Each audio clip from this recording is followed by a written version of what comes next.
Consciousness, the final frontier. These are the voyages into the universe between your ears. Our mission, to explore collective wisdom, seek out amazing secrets, and spread the message of personal potential.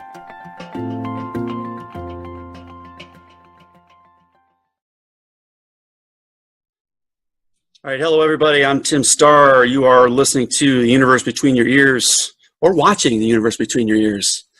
I am alone today. My co-host Gabi Mushiev is not able to join us, but we are going to soldier on. My guest in the virtual studio is Mr. Justin Schenck. He is the host of the Growth Now Movement podcast. He's been recently named top 8 podcaster to follow in 2018 by Inc. magazine, and chosen as an icon of influence in the new media space. What started out as a way to connect with top people and inspire others has become a way of life. Now, getting played in over 100 countries every single week, he is able to make a greater impact than he ever could imagine. He not only speaks to organizations on how to overcome adversity and utilize podcasting to grow your business, but he helps others launch and grow their own podcasts. Mr. Schenck, thank you for joining me. Yeah, thank you so much for having me, man. I had you on my show. We had a great time, and I'm glad that I can now be here with your audience and share some time with you. And I'll tell you what, man, that bio makes me sound way more fancy than I really am. But I love it, and I'm excited for the conversation. Stick with it. Sounds good. I know somebody read mine once, and I was like, wow, I got to meet this guy. Yeah, right. Wow, who's that? Yeah.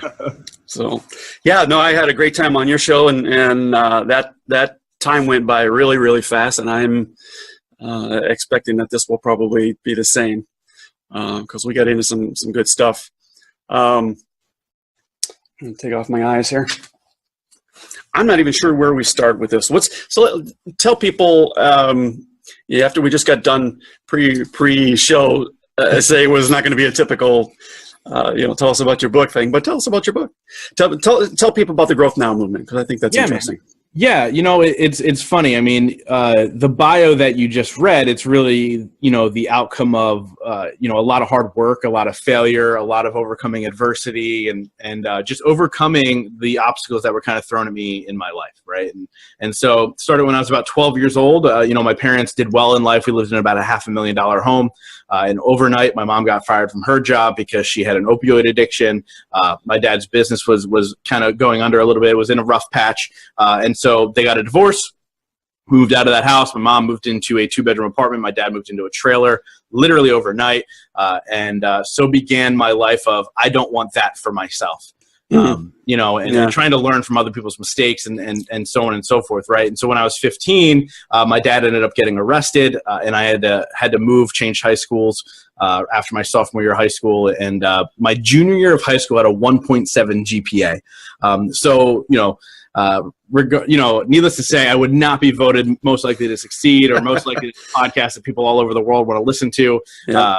And so it's been a journey, right? And when I was 19 years old, I got tied into the world of self-help and motivation, and fell in love with the idea of, words can really change other people's lives, right? All they have to do is put in the action and put in the work.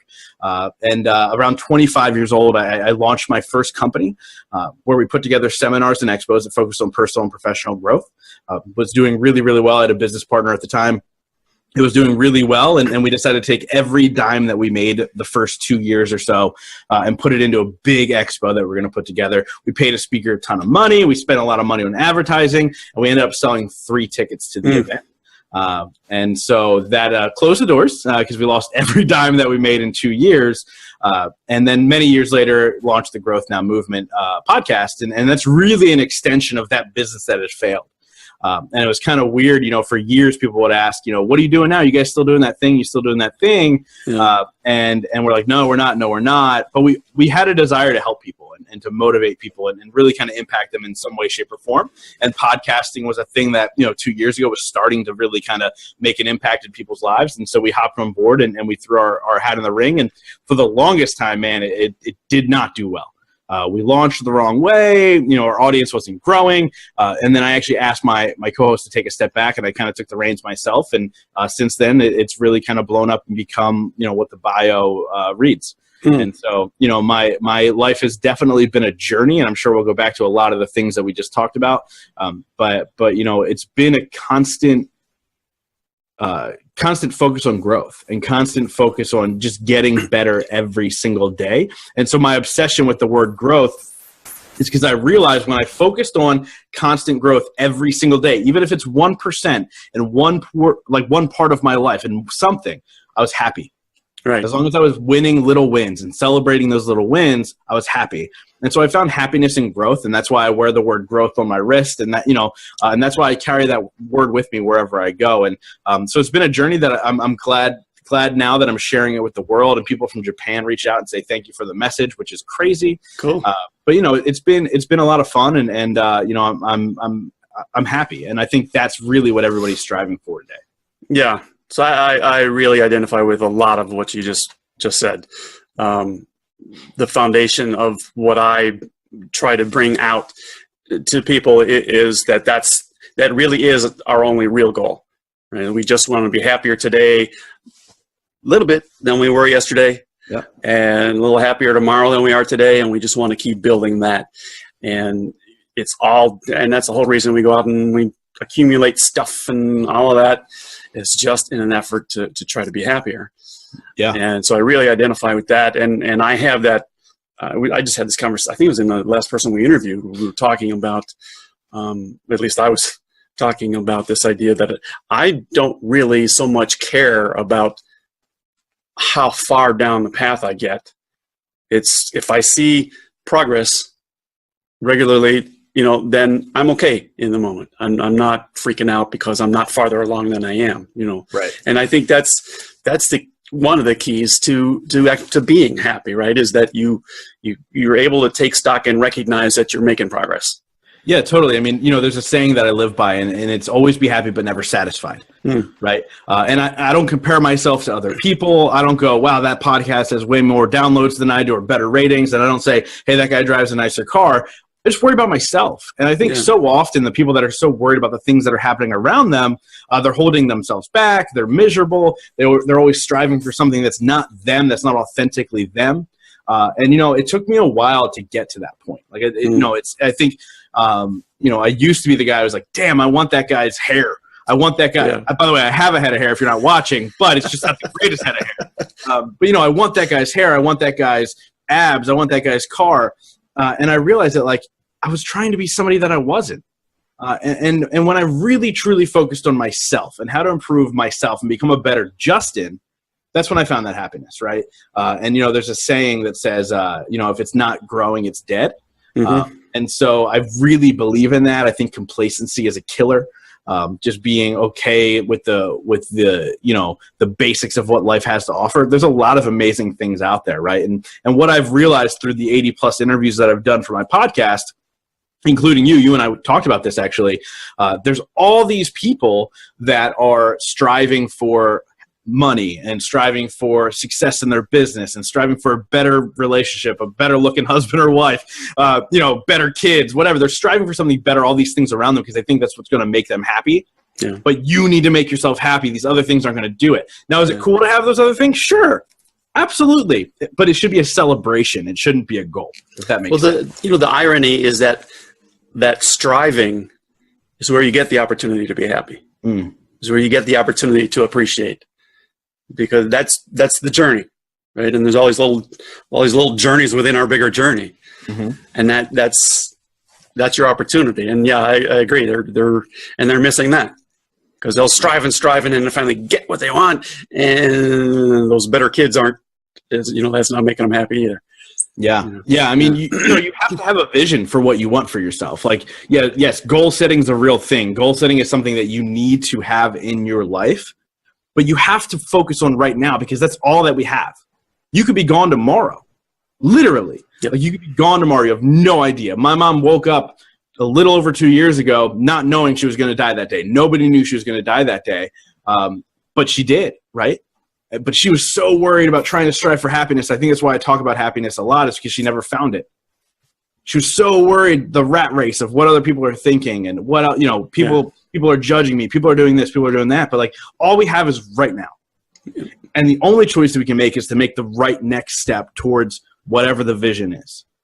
Stop worrying about getting there. Just worry about the next right step. Yep. And hey, when you wake up on a Tuesday morning and you make that next right step, you're going to feel really freaking good falling asleep that Tuesday night. Yeah. And that's really all it is. That's what's in front of us, and that's all we can focus on. I have one particular friend who's just forever she's just all wrapped up in all these anxieties from one to the next. And, I have found myself over and over telling her all you can do is focus on what's right in front of you. That's the only thing you have any control over is what's right here, right now. The stuff that may or may not happen a week from now. How can you help that today? No, you can't. Focus on what you can focus on, Yeah. There's a book that whenever somebody says, what book do you recommend? I literally recommend the first self-help book that I've ever read, and it was Who Moved My Cheese? And it's literally about exactly that, what your friend goes through. It's about change and the fact that change is inevitable, but it's all about how we react to that change. Right. I very abruptly mentioned my mom dying. For me, I had two choices in that moment, right? Allow that to negatively impact my life, allow that to hold me back from continuing to reach towards something more beautiful, allow myself to just give up, right? And don't get me wrong, there was a moment of massive sadness and not making the right choices and not doing the right things. But, I decided to look back on that moment and that day and say, I'm going to take this and build a platform where other people can hear what I'm saying in hopes that this doesn't happen to them. Yeah. It's all about choices. Like, things are going to happen to you. Exactly. All that matters is how you react to the things that are happening to you. And that's all you have control over. Yep. My parents made bad choices. Doesn't mean I had to make bad choices. Right. Right. Yeah. You're like an echo of what's either in my head or I've been writing about. And, I've got something that we're going to let the cat out of the bag here a little bit before the book ever comes out, but I've got something I've identified as, I call it the law of transition. And basically it says that everything is changing. Like it or not, everything is changing. The only issue is whether or not you can see it happening as it happens, But the pyramids in Egypt are disintegrating. We're just never going to see it happen because it's slower. Mm-hmm. But everything in the universe is in the process of changing and falling apart, and it's you're in a restaurant, a waitress comes by with a steak on a platter, and she goes past, and you're like, oh, that's great. There's only one reason that you can smell that. It's coming apart. Pieces of it are flying off as she walks, and you're able to snort them up and sample them. Yeah, that's the only reason it works. There's so everything in the world is just coming apart. And you pass that guy who really stinks. Guess what? You went there, and I just like all I'm picturing now is that smelly guy. It's just all of his stuff is just being left behind. There's worse, but but it's like, I don't know which came first, that or the other idea, but well, we'll leave it there. Yeah. But it's one of the things that you said was interesting is that around 19, you kind of got into the self-help thing. Mm-hmm. And that's about the same for me too, I think. I had a Wayne Dyer book, Pulling Your Own Strings. That was a big one for me. Are you familiar with Robert Ringer? I'm not. Check him out. He wrote, I believe, the first 2 million selling plus self-published books. Wow. Looking Out for Number 1 and Winning Through Intimidation. Amazing books. Sure. And the guy's still around. I'm going to try to get him on the podcast. Yeah. They're life-changing things. And all that stuff came for me was around that same time. And I remember, because you get things in between there too, but you read something and a light comes on, or you realize that something has changed because of stuff you've consumed. And you get that little spark of excitement, and then you want more, and then it grows from there. I'm glad you said that, because I think about my 19-year-old self, and I got into the self-help world because I got a job in a direct sales company selling Cutco knives, and I did really, really well with the company. A lot of people are familiar with what they do, and a lot of people don't kind of shit on the company a little bit, right? Because there's a lot of people who go through and they fail. But I'm a product of that company. And I know a lot of other great products of that company. Like, without them, I wouldn't have a higher education. I didn't go to college, by the way, but I wouldn't have an education that I was able to bring into the workforce and work my way up into corporate jobs and do well in corporate companies, which allowed me to then become an entrepreneur, right? I wouldn't have had that opportunity if it wasn't for Cutco Knives. But the thing was, at 19, when I was absorbing this information, it was great. It was a boost. I'd see a speaker and get motivated. Yeah, rock. And I did nothing about it. Right. And that's why things didn't take off for me until I was 30 years old. Because it was about, oh yeah, I love the boost, I love the motivation, but then I did nothing about it. And I find as I get older and older, and I'm creating great content, I'm having great conversations on my podcast, I realize that I'm absorbing other people's content less and less because I'm just doing. Right? Is it important to absorb? Yes, absolutely, 100%. You have to get it from somewhere, because sometimes when you're stuck in your own world, you're going to be stuck in the mud and you're not going to really progress. But I truly believe in absorb and do, because you're going to start learning, and you're going to start learning so much that it's almost like overwhelm. And if you overwhelm yourself with motivation and tips and tricks from the top people in the world, you're never going to do, because you're going to become nervous. You're going to get scared. You're going to say that's too much. So, one tip I'd give to somebody listening here is absorb a tiny bit, right? And then do. And then what's next? What do I have to do for the next step? Right? So, like, for me, I want to get my podcast to the next level. So I'm going to freaking interview podcasters that are a higher level than me. I'm going to find out from them. I'm going to absorb, and I'm going to do. And I'm going to grow. I can't worry about, the John Lee Dumases of the world, who I was just interviewed by him the other day. Like, that guy gets 1.9 million downloads a month. Yeah. Like, I'm not on that level. I mean, my podcast does well, but not that well. That guy's making millions of dollars, a year just from the podcast alone, along other stuff. Like, could I learn from him? I'm sure, but I would be overwhelmed because it's not the next step. It goes right back to all we can worry about is what is right in front of us right now. And so that's the thing. Like, find out what you need to do next, and then go learn from the master, right? Yep. What do you think about the idea of, and I'm wondering if absorb and sort of integrate may be sort of part of the same thing in what you're saying, because you can absorb material, right? You can, and maybe that's the difference. Is you can gather material. You read something or listen to somebody, but if it doesn't truly sink in, if you haven't incorporated it, do you think, can you still be effective and take that out and try and implement? That's a really good question. I think sometimes, when you're absorbing so much information, you try and literally do it exactly the way that person does it, but you're not that person. Right. Like, you have to be flexible. Like, I always go back to Gary Vee, because I absorb a lot of his content just because he's entertaining along the way. Right. Then I get bored easily. So he's a guy who, I'm not him. I'm not going to come on your show and say, F this, go F and do it, you're going to die. Ugh. Like, it's not my style. Yeah. Right. But his go-getter mentality and the idea of, like, keep your vision on what could possibly be next. What's the next genre? What's the next hot button?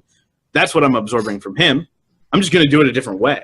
Right. So I think that, just because you get something and you absorb the information. I'm sick of saying absorb. I'm trying to think of a different word. But, you soak in this new information, if you look at it and it's intimidating, I mean, it doesn't mean that you have to do it exactly that way that person's doing it.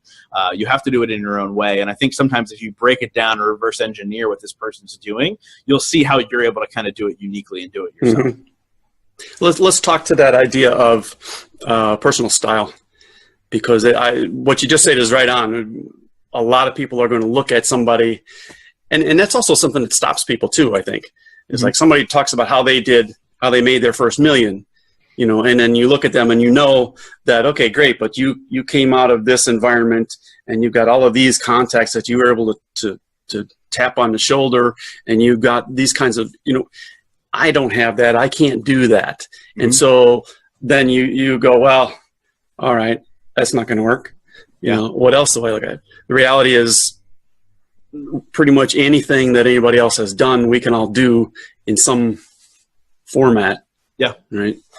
So maybe my question is, any thoughts on how somebody develops their own style of just attacking new information, or you know what I mean? Yeah. How do you find your own voice? Yeah, I mean, I think that it starts with understanding who you are. I think a lot of people live in the idea that they don't really know who they are, or they think they know who they are, and they're wrong. I made a decision at a young age just to be authentically myself 100% of the time. And I've pissed people off, and I've had people fall in love with me. And, it works both ways. And I was interviewing somebody on the podcast who I'd met at the New Media Summit, and he goes, "You are exactly the same person on your show that you are in real life." And that was one of the nicest compliments ever. And I think that starts with going, okay, hey, stop trying to be what you think you should be and just start being who you are. Yeah. Right. And so that's the first step. And then the second step would be to get a mentor or a coach for free or pay. Like, there's mentors out there that will do it for free. Or a coach who you can pay nominally and you get the same result. That will take the time to figure out who you are, find out your strengths, find out your personality, and then teach you that way. I don't like this online coaching world, and I'm sure there's a lot of online coaches that listen to podcasts and probably hate me for saying this, but I don't like this online coaching world of like, oh yeah, thanks for giving me your $97 a month. Here's the next steps that you need to do to grow your business. Yeah. How the hell do they know? Like, how are you gonna pay a guy who was successful online as a brick and mortar entrepreneur to learn how they grew their business? That doesn't help you at all. Yeah. So you have to find somebody who takes the time to help you get there, right? So when I was younger, I turned to my uncles a lot because they're good in business. And then when I started working in Cutco, I turned to the people that were above me in that world. Because I said, hey, you're getting to know who I am. Will you coach me and help me through this, right? And then in the corporate world, I did the same. And in the podcasting world, I've done the same. And as I've grown, I've gone into the next one, right? Jeremy Ryan Slade, I credit a lot of his knowledge and his efforts that helped me grow my podcast to a certain point. Now, him and I are very much at the same level, so I go to the next, and I find out who are the people in my space, or who are the people in the space that I want to get to, and I partner up with them. I pay them. I do a trade. I actually have a relationship coach. Like, I have coaches in different areas of my life that I want to grow. But so step one, be authentically yourself. That is to let go of all these ideas of who you think you should be and just start being you. And step two is find somebody in that space who's going to be genuine, who knows who they are and knows you're not them, and is able to coach you to that next level. Yeah. And for me, I'll give you an example. I have a podcast. I do podcast production and coaching. So there's some people that I don't do the production for them, but I coach them to help them grow their podcast and their brand and their platform. And I actually just recently got one of my clients chosen as a icon of influence at the New Media Summit. But I didn't do that by saying, hey, I got this guy. He's just like me. He does everything I tell him to do. Like, I was very much like, hey, man, let's grow this brand authentically for who you are.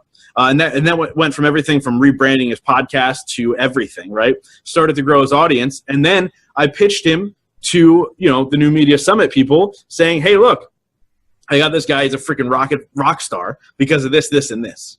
Right. That was it. Yeah. But it's because I took the time to understand who he was. And then I made the best parts of that come out. Right. That's it. That's good. The best part of that, I think, is what you gave right at the beginning is you need somebody who is going to take the time to find out who you are, because, well, there's a lot of pieces to this, but if they don't, then they can't give you the right advice, right? They can't, all they're going to be able to do is give you the cookie cutter advice. Yeah, and like I know you do some coaching too, and I know you give a free consultation in the beginning. Am I right? Right. So I think the key is, like, I don't want to hop on a free consultation with somebody, like, say I'm trying to find a coach, and then them talk the whole time. Right. It should be questions, questions, questions, questions, questions. And at the very end, they're going to drop some freaking knowledge bomb. They're going to be like, holy shit, I need this guy on my side. That's the coach you need. Right. Because he found out about you. So that would be, I think that the step of, if somebody's already at that authentically themselves part and you're looking for a coach, don't sit down with a coach who's going to talk your ear off. Yeah. I spent 20 plus years in the computer support arena, and I learned that people will call you up and they say, my computer doesn't work. And, okay, well, what's wrong? That's not very specific. What doesn't work? Oh, I can't do this. And I learned somewhere along the line that you need to keep asking questions, because if you just go with what they first tell you and you head down to their office or to their house or whatever, and you walk in the door and you're focused on the thing that they gave you off the bat, 8 times out of 10, that's not the problem. Right. And you will never fix it. You need to keep asking questions. You need to dig deeper. What are you trying to do? How are you using it, and what happens when? And show me what you're doing. And you got to let them describe what's going on, and you have to learn how to ask those questions so that they will describe it in a way that is actually useful. Right? And I think if you're looking for a coach, that's what you want to hear from the other side, is somebody who's asking you questions that you have a tough time answering, maybe.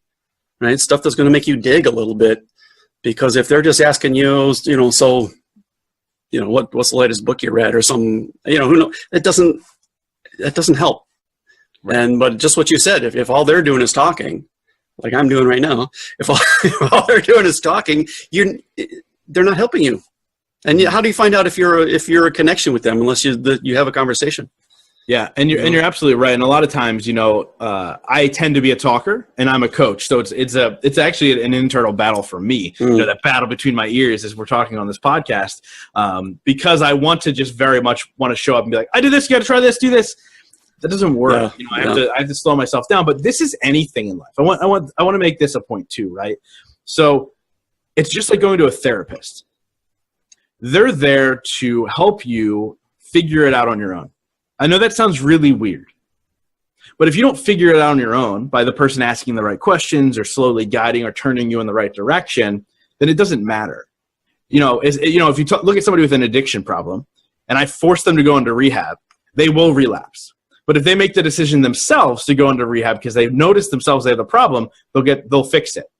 Now, if I have a coaching client or somebody's going to see a therapist and they go, here's all my problems, right? And then they go, well, here's how you fix it. And they write them a prescription, or they say, the beginning of your next podcast, have more upbeat music, or whatever the case may be. Yeah. They might do that, but it doesn't fix anything. Like, I want my coaching clients to leave me within a year, because then that means they don't need me anymore. Right. I don't want somebody to tag along forever. I don't want them to hang on and be like, give me more, give me more, give me more. Like, I want to help them get to where they need to be, because they figured it out on their own with a little guidance. And then they're set up to figure it out on their own without me. Right. After that. Well, that's it. No, go ahead. No, but I just have a thought on that. Yeah, of course. But yeah, I mean, just to wrap that up, I mean, I think that's key, right? Again, continuous growth. You have to be able to do it on your own as well, Right. And so I think that's really key. And what I was going to say is, I think that if it's not the goal for a coach or a therapist to lose your customers, then your goal isn't to help people. Because that's, somebody comes to you with an issue that they need solved. If you can't help them to solve it, then you're not doing your job. Right. And how else do you measure, right, whether you're successful or not? If you're going to be honest, then, these people they called me and said, you know what, I don't feel a need to come in anymore, or connect on Skype or whatever. I don't feel a need anymore to talk to you. Yeah. Now keep in mind, I want to say this. I say I don't want my clients to be with me for more than a year, because I want them to surpass me and then go get the next coach who's better than me. I want them to then work with my coach. Right. The greatest athletes in the world have more coaches than you could ever imagine. Tiger Woods, I mean, bad example now because of where he is in life, but he had a mindset coach, he had a driving coach, he had a putting coach, he had a physical trainer, he had a couple girlfriends along with his wife. But the point is, like, in all honesty, these guys know that you need coaching to get to the next level. Yeah. Does Tiger Woods change his coaches? Yep, he's changed his coaches, because he got to a certain point where he had to be with that coach, and then he moved on. And that's perfectly okay. I mean, you always need that guidance, no matter how great you are. I mean, John Lee Dumas as a coach, Lewis Howes has a coach. Yeah. Top players, top CEOs, top everybody. They have coaches. They have mentors. They have all these people. Ty Lopez has mentors. The guy's, got I don't even know how he makes money, but he's got a ridiculous amount of money, and he's got mentors. Tim Ferriss just wrote a book about all his mentors. It's crazy. And you're stupid not to have one. You're stupid not to have a mentor. And look, I'm not selling any coaching. Look, I'm not even going to tell people on my website at the end of this. I don't care. Like, the point is, I want you to hear this, and I want you to understand that you need to surround yourself with somebody who's going to support you. As a mentor, as somebody you look up to, not a friend who goes, yeah, buddy, you did a really good job. Yeah. You need a mentor who's going to push you, who's going to make you look at things differently. And I don't care if you're listening to this right now and you're making $40 million a year or you're making $40 a year. You need that in your life, period. Yeah. I think it comes a lot to the idea of,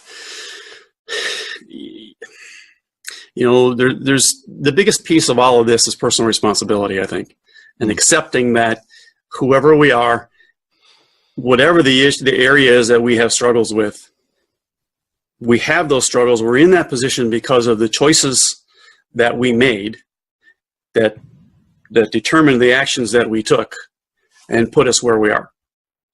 Right? If we can't get to that point and say, okay, yeah, it was me, then you're never going to move beyond that point.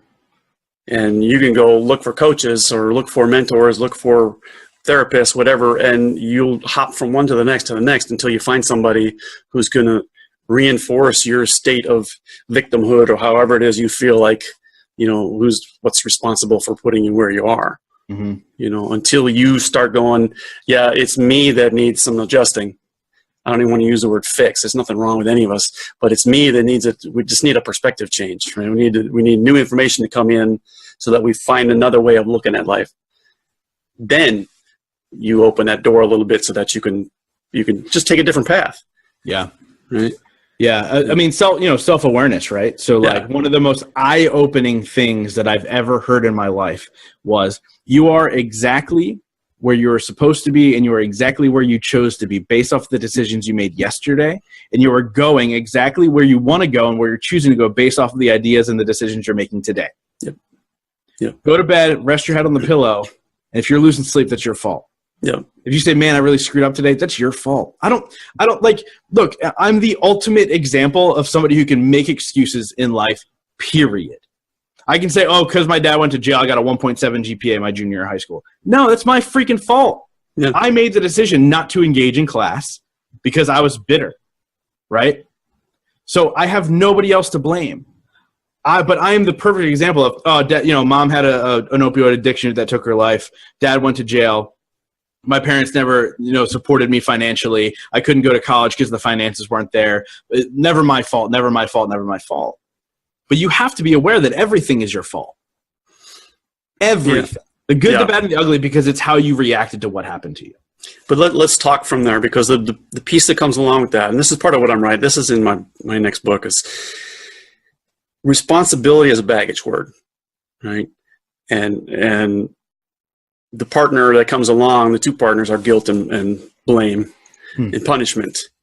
Right? We have this idea, this mindset that if somebody is responsible for something, that also means they're to blame, because we never use responsible in a positive way.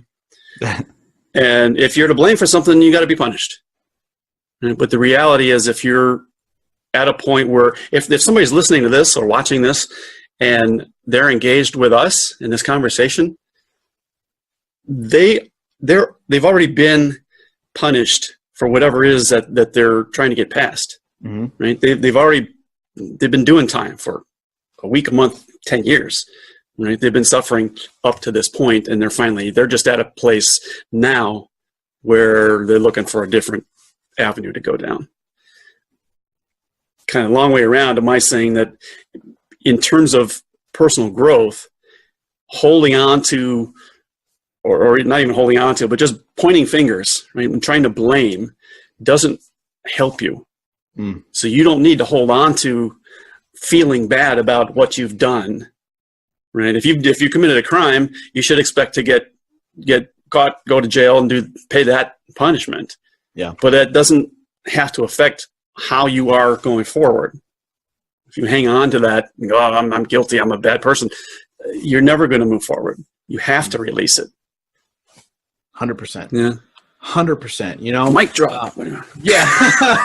Well, see you guys later. It's fun. Yeah, we're done. But you're 100% right with all of that, right? I've made some stupid choices, but I've never made life altering, like, oh my God, what did I do? Like, I could really get punished for this. So it's hard for me to relate to those people. But I will say this. I'm really, really big on allowing yourself to feel your feelings, but then moving on, picking those feelings up and moving on, or I should say leaving them behind and moving on, because, you know, I can be sad and then I could sit in my sadness for however long I feel like I may need. And that's okay. Or I could be mad. I can punch a pillow. I can do these things. Right. And that's okay too. But we can't allow it to affect us going forward. Right. So I can make a mistake. I can piss off if I had a girlfriend, I could piss her off and then get mad about it, whatever. But I have to be able to move on from that moment, because if you don't, you will continue to stay in that moment. Right. You will continue to repeat it. It will become a cycle.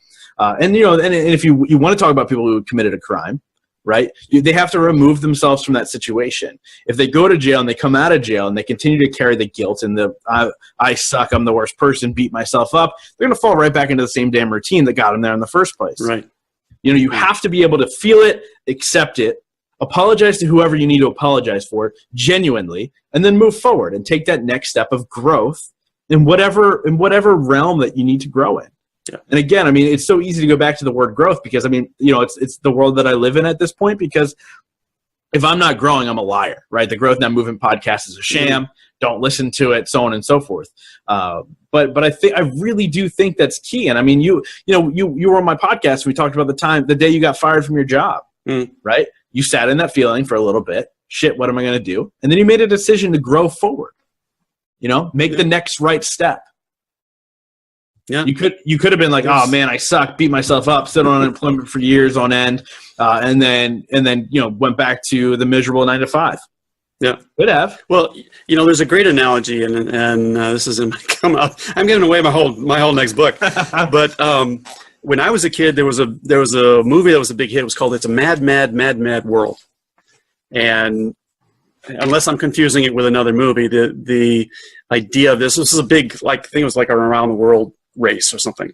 Mm-hmm. And there was a guy who comes and sits down. He's an Italian race car driver, and he sits in this car that belongs to somebody else. I think he got hired or something, and he sits down and he reaches up, and the rearview mirror was one that was just attached to the window, to the windshield, and he just yanks it off and throws it.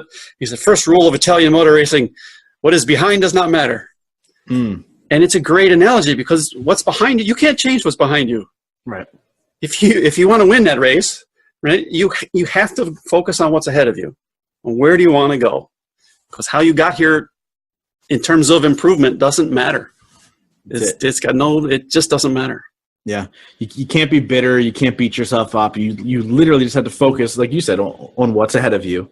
Yeah. And make sure going forward don't make the same damn mistakes. Yeah. Make the right choice, whatever that is. And if you have to have a mentor to do it, have a mentor. Call it.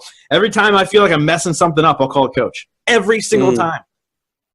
Because I know that they've been there. I'm not the only one making these mistakes. I'm not the only one messing up. I'm not the only one who said that one thing that one time. I'm not the only person who's had a parent with a drug addiction. I'm not the only one whose dad was in jail. And I'm not going to allow that to define who I become. So stop allowing your past to define who you are, and write your own damn ending. Because at some point there is an ending, right? I ask everybody on my show at the very end, one of the last 2 questions is, at the end of your life, what do you want, what if you could only be remembered for one sentence, what would that be? And I think that's huge. And I hope that I ask that question, and when people are listening, I want them to go, damn, am I living the life that I need to live in order for that to be the sentence I'm remembered by? Yeah. Yeah. And some days it might, even for me, right? Some days I'm living that life and some days I'm not. But I'm not going to beat myself up if I'm dropping the ball some days. It happens. We're humans. Yeah. Stop beating yourself up and move forward. Yep. I like that. And one thing I would add is, if you're thinking about these things, if you're making a decision, I don't care what it's about, and you're not completely comfortable with the decision, rethink it. because and there's a difference between making a hard decision about something that has to happen. You can have to make a decision that says I gotta fire 4 people today, right? That's not something that should be easy for anybody, but it might be the right decision. Mm-hmm. And so you can be comfortable making that decision in those terms. If you're saying I got to fire 4 people today, not sure if that's the answer to our problems. These are productive people. Maybe it's not the right decision. But we need people don't question their thinking. We need to step back and be a little more observant of the ideas that are coming through our heads and the decisions that we make. Totally. Instead of just living in the moment. Yeah, no, and I agree. I mean, I think the thing is too, and we talked about this a little bit before. And one thing I always try and do if I'm on a show or I'm taking my show, I try and teach something that people don't walk away listening and go, yeah, that Justin guy, he fired me up, but I didn't really learn shit, right? So for me, more than anything, is to find your purpose and find your vision, right? So once you do that, once you find out where you're supposed to be in life, then reverse engineer it back to exactly where you are today. Meaning, if you want to be a millionaire, say that's your goal, even though I'm not driven by money, that's just what I'm using because it's easy. Right. Before you make $1 million, you got to make 100,000. Before you make 100,000, you got to make 50,000. Before you make 50,000, you got to make 10,000. So how do I slowly get there? Don't go, okay, I'm making 0 now. How do I get to $1 million? Yeah. That's ridiculous. It's gonna be overwhelming. You're not gonna be able to get it. So you go, okay, well, I'm making 0 now. How to make $1? Then 10, then 100, then 1,000, then 10,000. And you're going to find it's a lot easier when you just break it down. Have that vision, and then one step at a time, one right step at a time, as we were just saying, you'll be able to kind of build whatever platform or empire you're trying to build.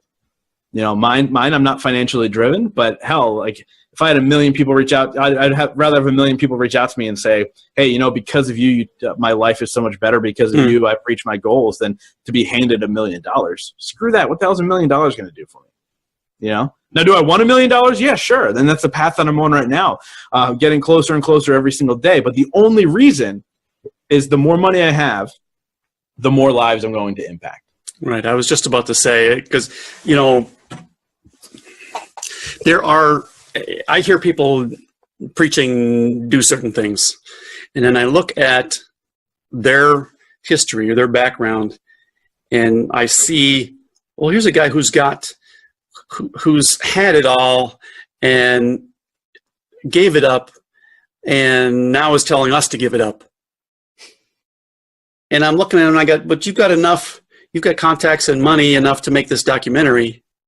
You didn't give it up. Right. Your preaching to me means nothing. It turns me off. Right. I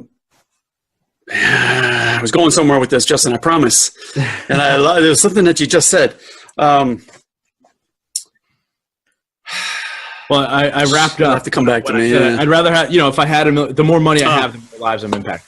Yeah. And that's what I was going to bring up is that for somebody who wants $1 million, has never had $1 million, it means different things, right? If somebody who's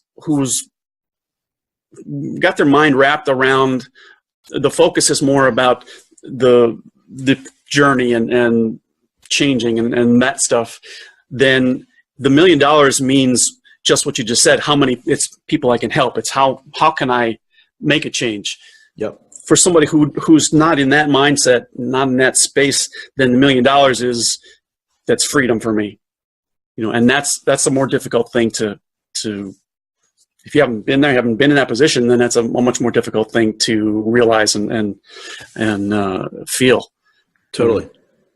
Yeah. And I mean, but that's the thing, right? So we talk about like, what's your grand vision? And mine is to reach millions of people and let them know that, it doesn't matter where you come from. It just matters the decisions you're making today to become a better person tomorrow. Yours is, freedom, whatever that is, right?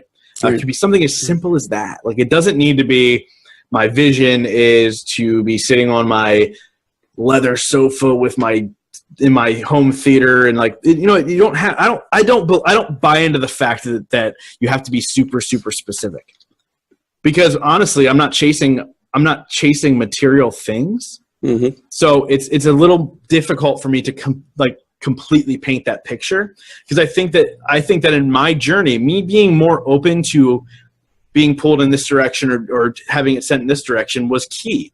Like, I thought I had a vision with my business that I had before. That failed. I fell into podcasting. It was doing nothing for me. Thank God I promised myself that even if it sucked, I would do 52 episodes. And I did that. And then all of a sudden it started to take off, right? Consistency kills. So I think for me, like, you have to be open to a couple of things, right? So you have to be open to be flexible. You have to be open to saying, okay, well, no, now it goes in this direction, meaning, okay, I now, yes, I had this vision, a grand vision that me and my old co-host, Zach, we're going to take this podcast, we're going to build this huge platform together, blah, blah, blah, but it wasn't working. And I had to make the decision to say, hey, man, I need you to step back. And by the way, we're still best friends to this day. Mm-hmm. It didn't kill our friendship. That's always a question people ask. But I was flexible to the idea that now I'm going to do this alone. And the conversation is now a completely different conversation than it was before. It used to be an entrepreneurial podcast. Now it's a self-development podcast, 100%. It used, we were always self-development, but it's definitely driven more towards that now than it was before, because it naturally became that, and I had to allow it to go in that direction. Right. So you have to be flexible to the way life is also taking you a little bit, if that makes sense. Well, you have to also be able to objectively look at the things. You took your first step, second, whatever, your 50th step down a particular path, and the farther you go down that path, it may be sort of subconscious at the beginning, but at some point you come to this realization that this really isn't working. Mm-hmm. It's really not getting me where I really want to go. It's not serving me. Right. You have to be willing to admit that, you know what, this is not it. I got to change paths. And that just means that there's stuff there to learn. Hopefully there's some lessons you picked up along the way. Yeah. But it's okay to change your direction if it makes sense. Right? And that's it's such a hard thing to do, to be objective about your own decisions and your own journey through life, because you're in the middle of it and it's happening to you. Yeah. But ideally we want to sort of be on two tracks at the same time. As one is the track you're living it, and the other is you're watching it and being objective about the things that you're doing. Mm-hmm. Yeah, and I'm really glad you said that, and it kind of speaks to me saying you have to be open to the idea that it might take you in a different direction. And here's why: because sometimes you're going to forge a path and it's not taking you anywhere, but you have to keep mining that path, because if I gave up on the podcast, I wouldn't now be changing hundreds of thousands, close to 1 million lives. If I gave up when the life got a little bit hard and decided, oh no, you know what, I'm just going to do something different. Did I shift? Absolutely. Yeah. But I think a lot of people in that path would have given up completely. Yeah. Like, there's a lot of, you'll see, like, as this podcast grows, there's a lot of work. It's a lot of time. It's a lot of energy, a shit ton of energy, interviewing people and engaging and doing all these things that people don't realize that part of it, right? Right. There's a lot of pre-work, there's a lot of post-work, there's a lot that goes into this podcast world. And I think a lot of people would have given up. 78% of podcasts don't make it past the first 7 episodes because people don't realize the amount of work that goes in. Now think about putting in the work for a year and getting nothing. Yep. And all of a sudden one day you wake up and you're listed as a top 8 podcaster followed by Inc. magazine. What? But I had to stay that path. I needed to continue to beat down that path that seemed a little blurry. But you did what I was suggesting. You went down a path in a direction, and at some point you said, this isn't doing it. And you shifted. And you went solo. Mm-hmm. And so that was a change of your path. Right. It's not, quitting would be a whole different, that would be the other, that would be just like giving up, right? Totally. Who knew quitting is giving up? But that's a different decision. But yours was just exactly what I was saying. You shifted what you're doing because you realize this is just not going to get us there. Yeah. I have about 2 more minutes. Just cool. A heads up. Well, then this is a perfect time, I think, to wrap up. Why don't you share what you feel like sharing? Any or final words of wisdom or anything, whatever you want to. What do you want to sign off with? Sure. I mean, first I want to say congratulations on the podcast. I think Thanks. it's a great space for you. I think that, one thing is that you're a very genuine person. Like, you're very real. Thank you. You actually admire these conversations. You love getting information from them. And I think that's key, right? And I think that's key with anybody who's listening. Like, you need to be in love with what you're doing. Well, look, entrepreneurial paths aren't for everybody, and I'm perfectly fine with that. Like, if you want to go work for somebody, love it. Just as long as you freaking love what you're doing, go do that, right? So first, again, thank you for having me. This was a great conversation. If people want to check out my podcast, it's the Growth Now Movement. You can search on iTunes or Stitcher or SoundCloud or wherever else, podcasts can be found, Google Play, Spotify, all that fun stuff. But what I say to everybody is just, come along for the journey, right? Be open to new experiences. Be open to the idea that, hey, maybe I'm not making the right decisions today, but I know that tomorrow I get a fresh start and I can make the right decisions. And you have to be very conscious and cognizant of the idea that, like, hey, look, not everything's going to be easy. The right decision is usually not the easy one, right? Mm-hmm. Yeah. But enjoy the journey. Because that's all we have. And in order to find happiness, it's just about enjoying today, right now, in this moment, just like I enjoyed this conversation. So just, thank you, man, so much for having me. Thanks for being here. This was fun. And, I do these things because I grow out of the conversations. Mm-hmm. This is a very selfish thing for us, as well, I'm not going to go any deeper. But yeah, I do it because I love it, because I pick up stuff from the people we talk to. So, but thank you for being here. I was looking forward to doing this, and you did not disappoint, sir. Awesome. I will let you go. Have yourself the rest of we'll let the cat out the bag. This is still 2017. Yeah, we're recording this, so enjoy the rest of the year. We got a couple days left. Yeah, and we'll talk again soon, man. Absolutely. Okay. Thanks, Tim. Thanks. Hi, this is Tim Starr. Thanks for joining me and Gabi on the universe between your ears.